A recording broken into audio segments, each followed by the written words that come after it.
எண்ணெய், காஞ்ச மிளகாய், கொஞ்சம் பூண்டு,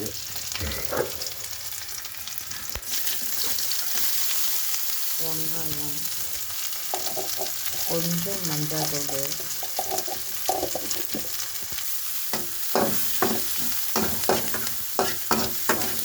ஒதுக்கப்படும் காஞ்ச மிளகாய் நடி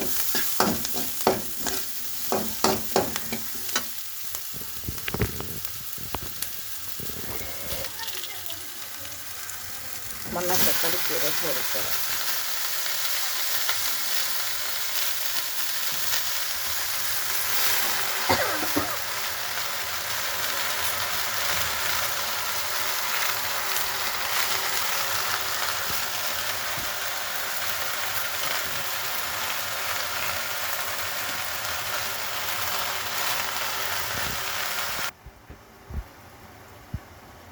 தேங்காய் சேர்க்க போகிறேன். நான் தேங்காய் மிக்சியில் கொஞ்சம் ஒன்றும் பாதியாக அரைச்சிட்டு பிறகு சேர்க்குறேன் ஃப்ரெண்ட்ஸ். பாருங்கள், கீரைக்குள்ளே கொஞ்சம்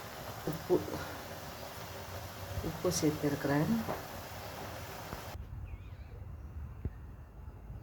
பாருங்கள் ஃப்ரெண்ட்ஸ், மணத்தக்காளி கீரை எப்படி இருக்குன்னா எப்படி இருக்கும். இதுக்குள்ளே பழம் காய்ச்சினா இப்படி இருக்கும் ஃப்ரெண்ட்ஸ். ஓகேங்களா? ரொம்ப மருத்துவ குணம்.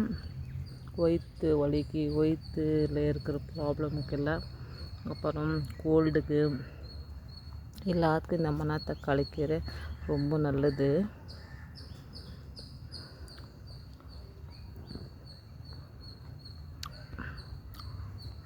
இந்த பழம் கூட ரொம்ப நல்லது. இப்போ இருக்கிற பசங்க சாப்பிட்றதே இல்லை ஃப்ரெண்ட்ஸ்.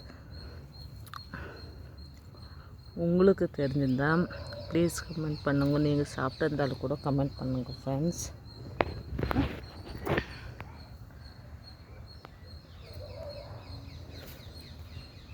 உங்களுக்காக வீடியோ போடுறோம். ஓகேங்களா? உங்களுக்காக வீடியோ போட்டுன்னு இருக்கோம். ப்ளீஸ் கமெண்ட் பண்ணுங்க, லைக் பண்ணுங்க ஃப்ரெண்ட்ஸ். கஷ்டப்பட்டு வீடியோ போடுறோம். ஓகேங்களா?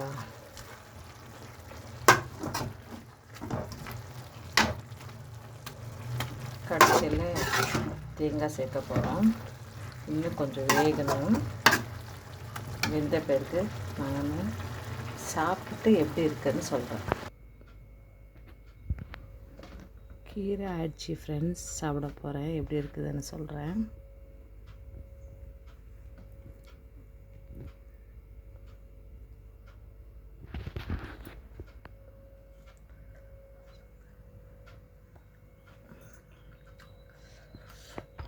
சுடுசுடுமாக இருக்கும்.